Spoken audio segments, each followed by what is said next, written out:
सुनसान जंगल के किनारे बसा धनेरा गांव आज सचमुच किसी प्रेत छाया में डूबा था। चारों ओर घना काला स्याह जंगल फैला था। अमावस की काली रात थी।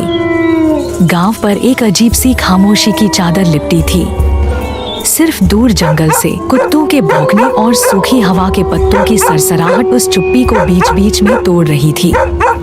इसी गांव के बीच में बसा था एक छोटा सा घर जिसमें चंद्र और उसकी पत्नी रमा रहती थी। उस रात जब चंद्र रात में जंगल लकड़ी लाने जा रहा होता है। सुनो जी, आज अमावस की रात है और इस रात में भी आप लकड़ी लाने जंगल जा रहे हो। आप तो जानते ही हो, हमारे बड़े बुजुर्ग कहते हैं कि अमावस की रात में जंगल की आत्माएं जाग उठती हैं। आज आप लकड़ी लाने जंगल मत जाओ, मुझे बहुत डर लग रहा है। अरे वो रमा, तुम डर क्यों रही हो? मुझे भी डर लगता है। पर यह बताओ, अगर मैं आज नहीं गया तो कल चूल्हा कैसे जलेगा? पिछली 2 रातों से बारिश के कारण काम रुका रहा। अगर घर का खर्चा चलाना है तो यह डर दिल से निकालना पड़ेगा। तुम चिंता मत करो, मैं जल्दी ही लौट आऊंगा। पत्नी ने इतना समझाकर भी चंद्र रुका नहीं। वो अपनी पुरानी कुल्हाड़ी और एक टिमटिमाती लालटेन हाथ में लेकर इतने रात को जंगल लकड़ी काटने निकल जाता है। दूसरी तरफ उसी गांव के बीचों बीच पुराने बरगद के नीचे बनी राजन की चाय की दुकान से धीरे धीरे बुझती अंगारों की रोशनी चमक रही थी। उसी चाय की दुकान पर बैठे थे गांव के 4-5 लोग। उनमें राजन, मोहनलाल, गोकुल और गांव के सबसे बूढ़े श्याम काका भी बैठे थे। अरे आज यह कुत्ते इतना क्यों भौंक रहे हैं बे? पूरा गांव में इन कुत्तों की आवाजों से डर रहा है। लगता है इन्हें कुछ अनहोनी दिख रही है। मुझे तो लग रहा है कोई आत्मा पिशाच बाहर घूम रहा है। अमावस की रात है ना आज। ऐसी रात को तो घर से बाहर पाँव भी नहीं रखना चाहिए। हाँ, आज अमावस्या की रात है और आज की रात जंगल में जाना मतलब अपने ही सिर पर लाठी मारने जैसा होगा। आज छलावा रास्तों में भटकता है। जो भी इस रात जंगल में जाता है वो अपने पैरों पर चलकर वापस नहीं आता। हाँ, सच कह रहे हो भाइयों। मैंने तो यह भी सुना था कि जंगल का छलावा रूप बदलता है, कभी कभी तो इंसान का रूप ले लेता है। सब लोगों की बातें चल ही रही थी कि उतने में दूसरी तरफ से चंद्र अपने एक हाथ में कुल्हाड़ी और दूसरे हाथ में एक लालटेन लेकर आने लगता है। लालटेन की कापती लौ में धीरे धीरे चंद्र आगे आ रहा था। तभी चाय की दुकान पर बैठे श्याम काका बोले, अरे चंद्र कहाँ चला इतनी रात को? आज अमावस्या की रात है। यह रात बिल्कुल ठीक नहीं है बेटा। पागल हो गया है क्या चंद्र? कौन आदमी अमावस की आधी रात को जंगल में लकड़ी काटने जाता है? अरे श्याम काका, अगर मैं लकड़ी लाने जंगल नहीं गया तो मेरे घर का खर्चा कैसे निकलेगा? इसी वजह से मेरा काम रुकता नहीं। घर में चूल्हा जलाना है, उसके लिए पैसा लगता है। पैसों के लिए मुझे मजबूरी में लकड़ी लाने जंगल जाना पड़ता है। लेकिन आज मत जा चंद्र, आज अमावस की रात है। जंगल में आज कोई इंसान नहीं बल्कि वो छलावा घूमता रहता है। वो तुझे मार डालेगा। रुक जा बेटा, अगर तुझे जाना ही है तो एक बात याद रख, छलावा चाहे किसी का भी रूप ले ले, वो एक चीज से डरता है और वो है तेज रोशनी। अगर तुझ पर विपदा आए तो अपनी लालटेन की रोशनी उसे दिखाना, शायद तू बच जाए।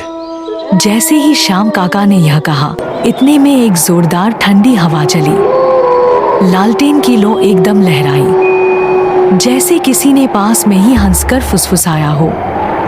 सबके रोंगटे खड़े हो गए, लेकिन चंद्र डरा नहीं। उसने श्याम काका की बात को गांठ बांध लिया और अपनी कुल्हाड़ी पकड़े आगे बढ़ गया।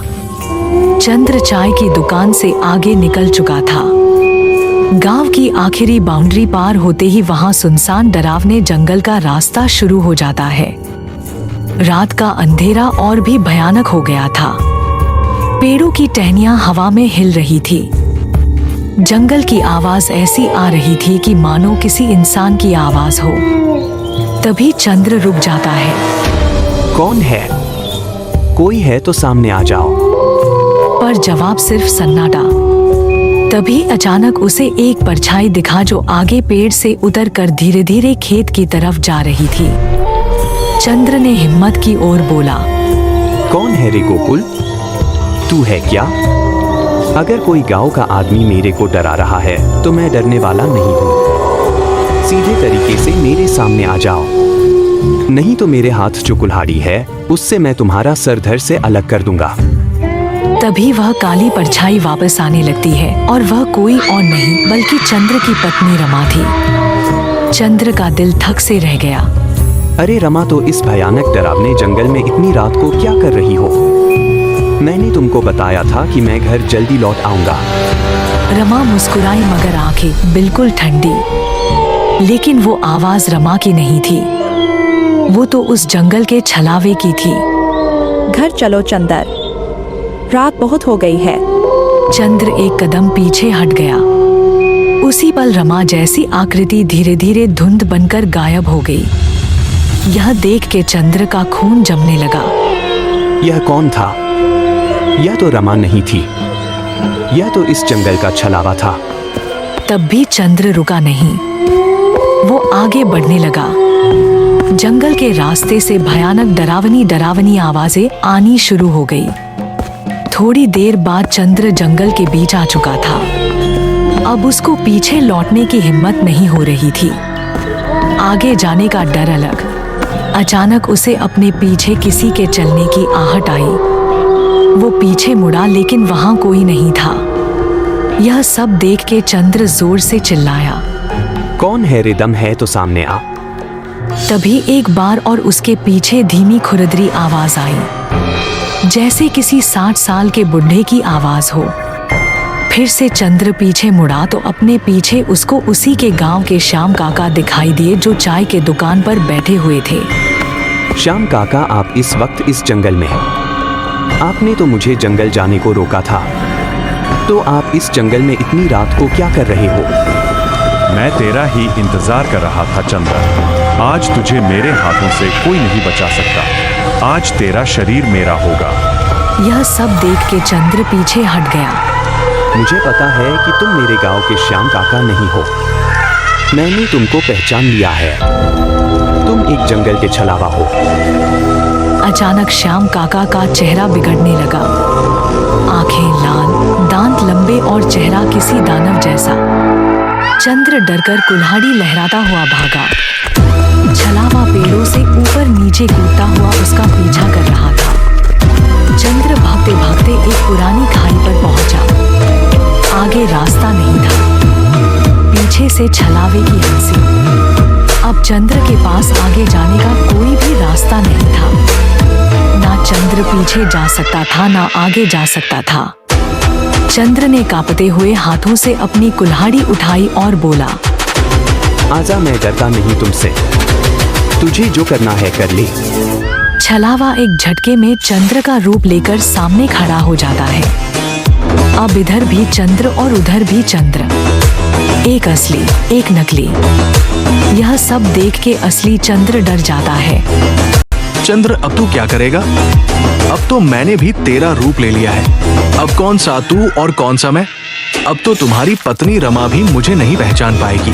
तभी अचानक छलावा चंद्र के ऊपर छलांग मारने ही वाला था कि चंद्र को अचानक श्याम काका की बात याद आई। हाँ, श्याम काका ने मुझे आते हुए बताया था कि छलावा रोशनी को बर्दाश्त नहीं कर पाता।